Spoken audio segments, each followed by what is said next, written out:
Pag-uusapan ngayon kung paano tayo halos lunurin na ng mga pagbaha at marami pa nga ang nagka-leptospirosis, gayong hindi lang pala bilyones kundi trilyones ang napunta sa flood control projects ng gobyerno at ang iba pang mga proyekto na parang kinorakot lang.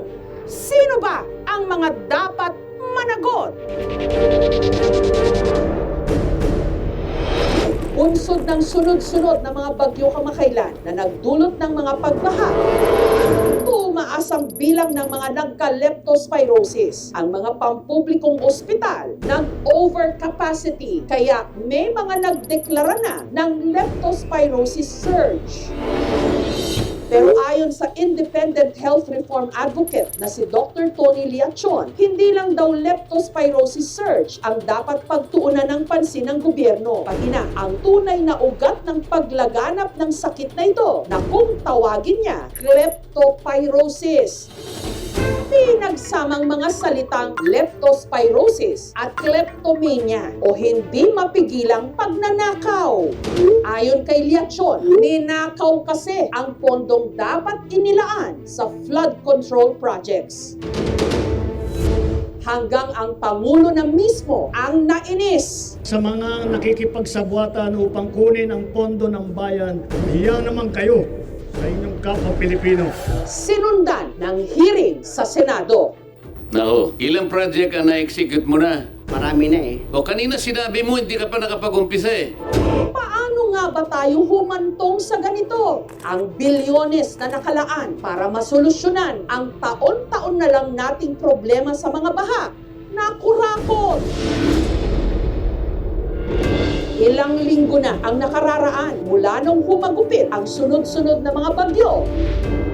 Pero ang barangay May Sulaw sa Kalumpit, Bulacan, heto, lubog pa rin sa baha. 80% ng barangay ko nakalubog sa tubig. Dahil abot tuhod pa rin ang tubig, ang mga residente kailangang magbangka.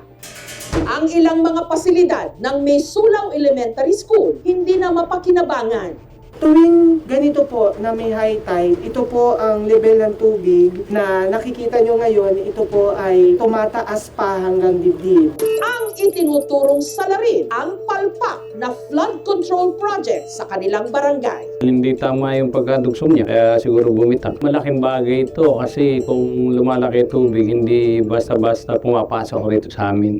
Kaya kung pabubuo ito, mga konting tubig nila pumasok sa amin. Sa Lucena, ang flood control project na nagkakahalaga raw ng humigit kumulang 100 million pesos na videohan ang pagbuho. Hanggang inilabas na ng Pangulo mismo ang listahan niya ng 15 pinakamalalaking contractors daw na nakakuha ng pinakamaraming flood control projects.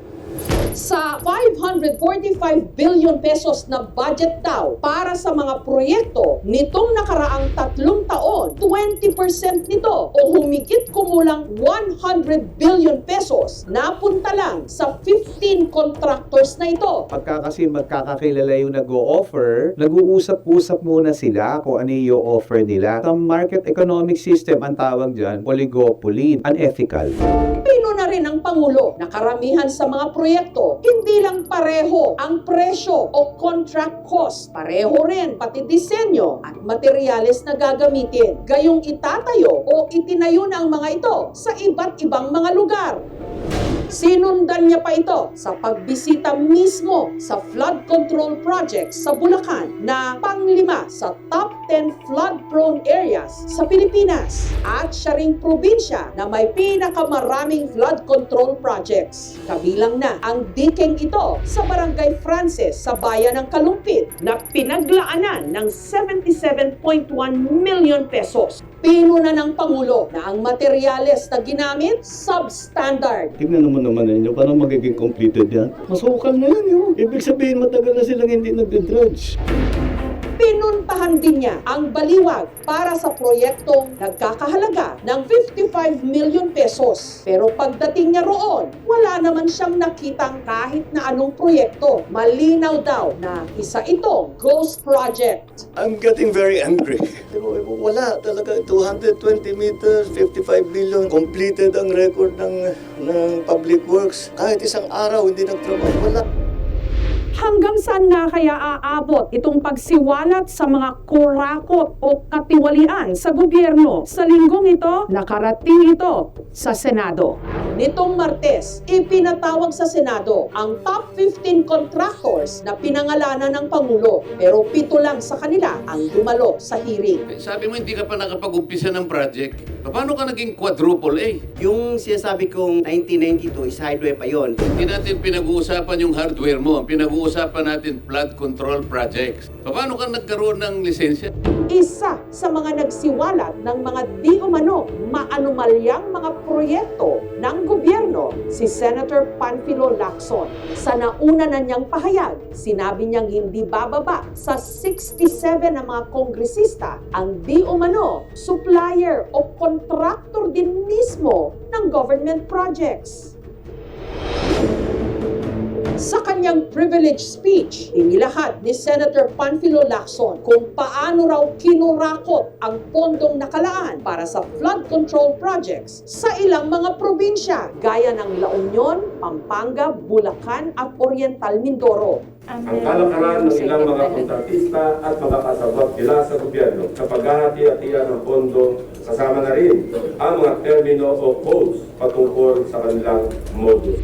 Isa sa mga kontraktor na binanggit ni Lacson ang Darcy and Anna Builders and Trading. Ayon sa dokumentong isinumite ng DPWH, wala namang opisina ng Darcy and Anna Builders and Trading sa nakarehistro nitong address. Hello Darcy, ang Ana, nasaan yung flood control? Nagtanong-tanong ang aming team sa lugar. Ang mga nakausap nilang residente, itinuro sila sa kabilang barangay kung saan daw posibleng nakatira ang mga kontraktor. Gayunman, hindi sila nagbigay ng pahayag. Sa Barangay Santa Lucia sa Capas, Tarlac, gumuho rin agad ang dike nung nagkasunod-sunod ang mga bagyo at habagat. 24 million pesos daw ang inilaan para sa proyektong ito. Kasi dati di na po naka-semento yan eh. Buhangin po ito eh. Pag mano ng tubig, naagos yung buhangin sa baba. Kaya ganyan po bumigay yan. Ang DPWH kasi ang may jurisdiction sa mga flood control projects dito sa bayan ng Capas, including itong mga slope protection. Walang coordination sa amin yung mga contractors.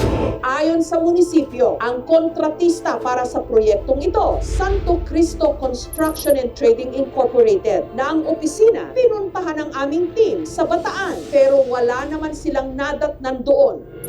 Sa probinsya naman ng Oriental Mindoro na binanggit din ni Senator Lacson sa kanyang privilege speech, siyam na dike ang gumuho rin, kabilang na ang isang ito sa bayan ng Bungabong na ang ginastos 217 million pesos. Pero nung kalaksan po, hindi po ito nababa. Itong dike na ito, nung lumiit na lang po yung tubig, saka po siya bumagsak. Kung may kontratista ditong pumalpak at hindi sumunod sa specification, bukod sa mabar ito, bukod sa masuspindi, dapat ito tama na, huwag nang bibigyan ulit ng proyekto. Ang kabuuang halaga ng siyam na mga dike, 1.9 billion pesos. Yung mga flood control projects po na nasabi na may nasira, hindi pa po tapos yung proyekto na iba. Meron po kasing warranty ang mga proyekto na kung saan dapat 1 year ay may retention ng pondo sa contractor at meron pong 5 years na warranty period para ayusin po yung mga nasira. Nagbibigay po ng tiwala sa DPWH, pero kung meron po talagang pagkukulang, di saka po natin panagutin. 6 sa mga ito nakakontrata sa SunWest Incorporated ng negosyanteng si Elizalde Zaldico na ngayon party list representative ng Ako Bicol. Pero ayon kay Zaldico, nag-divest na siya ng mga interes niya sa SunWest noong 2019. Ayon sa ibinigay na statement ng SunWest Construction and Development Corporation, 5% ng kanilang flood control projects sa Mindoro ang nagkapinsala. As a quadruple A government contractor, SunWest Inc. is mindful of its contractual obligations with the DPWH and will abide by its terms and conditions.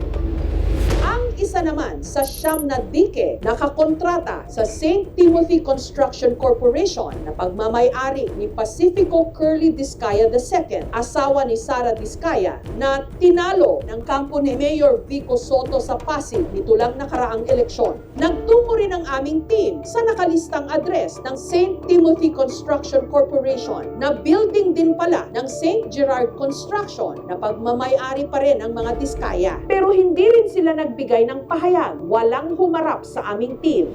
Humarap sa Senate Blue Ribbon Committee si DPWH Secretary Manuel Bunoan. Sinabi niyang naniniwala siyang may mga ghost flood control projects. Who in particular informed you? There are. Well, there are people actually who can certify, Your Honor. These are the projects that we are now intensively validating.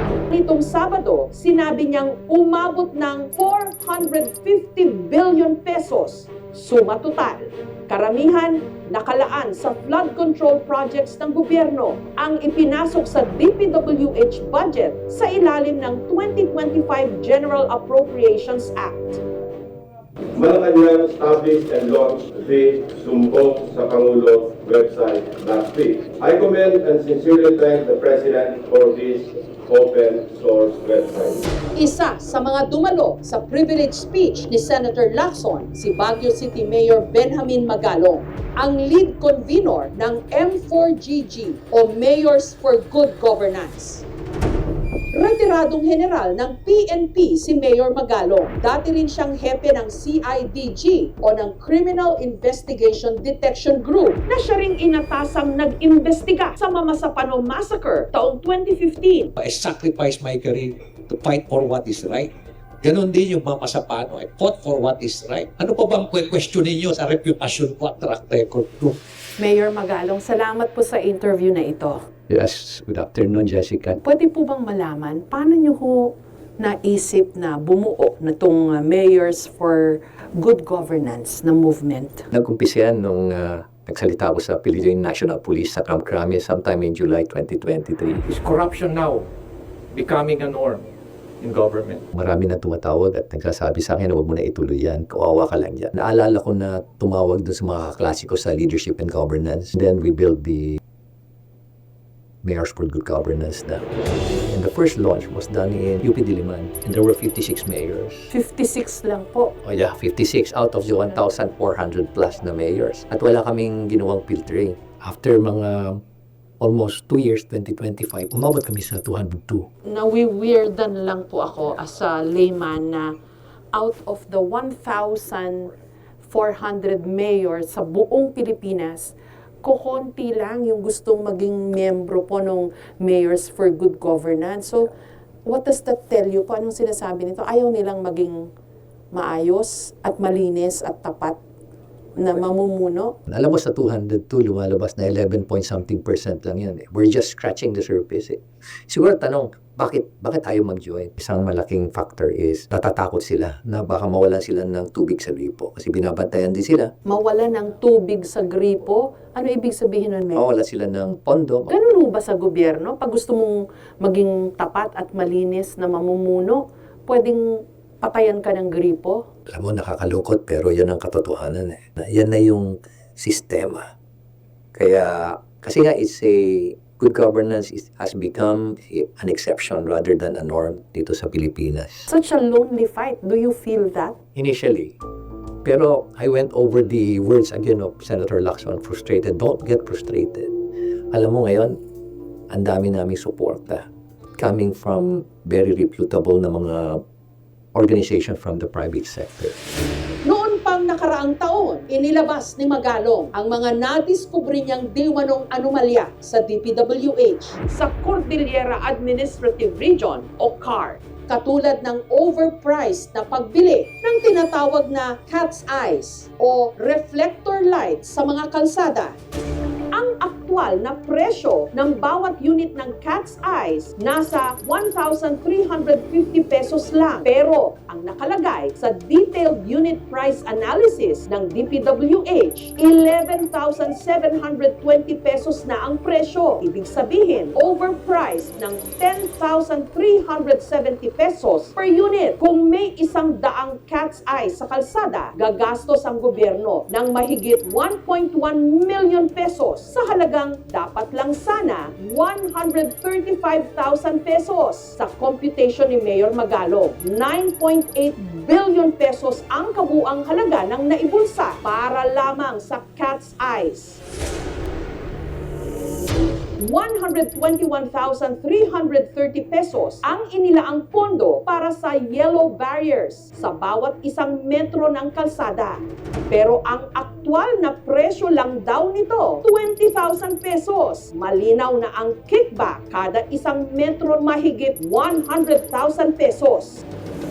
Ang presyo ng rock netting ayon kay Mayor Magalong, 6,000 pesos kada square meter. Pero ang nakalista raw sa DPWH, 25,000 pesos noong 2023. Kaya kung susumahin sa kabuuan para sa lahat ng rock netting na binili para sa Cordillera taong 2017 hanggang 2023, 46.61 billion pesos. Sa pagtatansya ni Mayor Magalong, 28 billion pesos dito ang napunta sa kickback o tongpats. Paano nyo po na nakita na may anomalya sa procurement po noon? Nang humingi ako ng data, information o kaya documents sa DPWH, nilalaro ako, pinapaikot ako.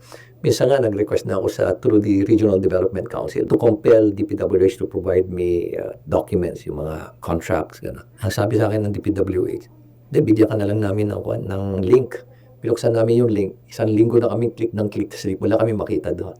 So, kinausap ko yung NEDA to conduct a study. Doon namin nabisto na antindi pala. Tapos nakausap ko yung isang contractor. Sabi niya, sir, pagod na kami. Kadi-deliver na pera sa kanila. Kano ba kinukuha sa iyo? 40%. So, ang collusion, contractor and DPWH, ganun po ba yun? Yeah.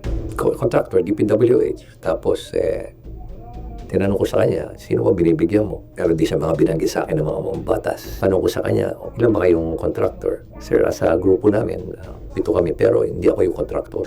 Subcontractor lang po kami. Kaya nga, sino siya main contractor? Sila rin po. Yung mga politiko rin. Sinong supplier? Sila rin po. Triple whammy na. Yung mga Cat's Eyes po. Nagulat din kami kasi marami nang hindi na nagpa-function, ano? Tapos nakita ko, bakit nilagyan ito? Bakit itong lugar na ito hindi nilagyan? Bakit uneven yung mga distansya? So what I did was to get in touch with a supplier na accredited din ng DPWH. Quote mo nga kami, bibili kami. Can you just imagine, di ba? 9,900 pala ang bawat piraso ang markup. So, ilang millions, billion pieces ang binili dito sa buong bansa. Millions and millions of pieces. Para mas marami ho sila makukurakot. Precisely. At nakaka-insulto na, sige, lagyan na natin yan, hindi naman nakakaintindi yung mga Pilipino dyan. Parang ganun na, nakaka-insulto naman kayo. Inaral din daw ni Mayor Magalong kung magkano ba ang hatian ng mga nangurakot.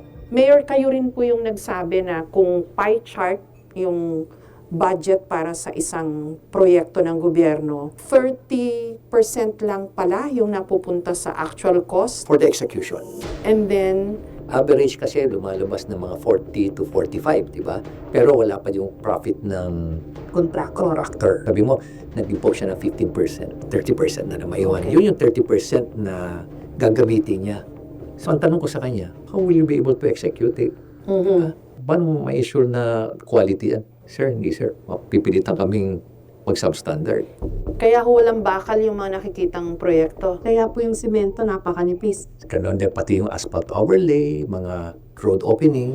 Kapag ito ay mag-fail sa design, maaaring sa construction, maaaring sa materyales. Especially kapag ito ay pumalya, nag-collapse, maaaring magdulot ito ng pagkasawi ng buhay nang nandoon sa isang infrastruktura na yun. Mayor, kung i-reduce lang po natin in simpler terms, sa bawat 100 piso nagagastusin para sa proyekto ng gobyerno pala, 30 pesos lang ang napunta sa construction, yung sa execution ng proyekto. 8% sa tax. So, VAT is 7% and 1% So- is bond. so 60% halos kinurakot po lahat yun. Ganun po katindi yung problema.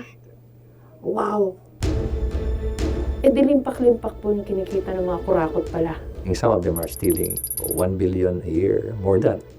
And if you're stealing 1 billion a year, you're stealing 2.7 million a day. Bukod sa pagsasalita, Mayor, meron pa ho ba kayong ibang konkretong hakbang na ginawa? I remember noong 2022, pumunta ako mismo sa office ni Secretary Bunuan. Dala ko nung ganito kakapal na dokumento. Sabi ko, Secretary, ito yung mga substandard na project. Please, take out your district engineer din. Kasi ilang beses ko na siya sinabihan, wala pa rin. Hindi natanggal po. Sa awa ng Diyos, wala nangyari. Sinubukan naming hinga ng pahayag si DPWH Secretary Manuel Bunoan. We are now validating all the documents, but there are already projects that we have found out na either di namin makita o half done. These are the things that we are trying to unearth. No? Kasi from monitoring submission nila on the status of these projects, I don't know if it is fictitious yung sinasubmit nila na mga project. Anybody whom will find out involved in the dubious projects that were implemented at the district or regional office will have to file cases against them, including po the contractor.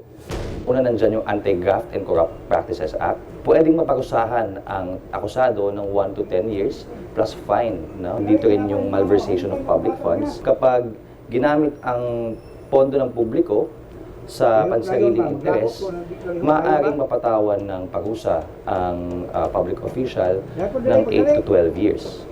Or minsan, aabot pa ng 40 years. Yung accountability ay mahalaga naman para sa mga tao kasi kapag hindi mananagot yung mga dapat managot, talagang pakapalan na ng mukha ang nangyayari sa gobyerno. Kayo po, you served in the police when it was still under the military, and then you come face to face dito po sa ganitong mga pangungurakot. Ano po nararamdaman nyo? Masama loob mo because we are out in the field. Kita namin yung poverty. We have visited villages na talagang hirap ang mga tao. At ang masama nito, yung kanilang kasakiman, walang hangganan. Sa laki po ng ninanakaw, ng kinukurakot, hindi mahirap ang Pilipinas, Mayor. Yeah, mga 20% of the total budget. Tinignan nga namin yung budget. Nag-drill down kami, kasama namin yung National Budget Coalition. Nakita nila kung paano talaga minasacre yung 2025 budget. And previous budget, ang gigigil ka talaga. Naglalabasan na po yung mga napakarami palang kaso ng kurakot. And I think you were part of that build-up, Mayor. Anong pakiramdam nyo? Sort of redemption. Una, wala naniniwala no?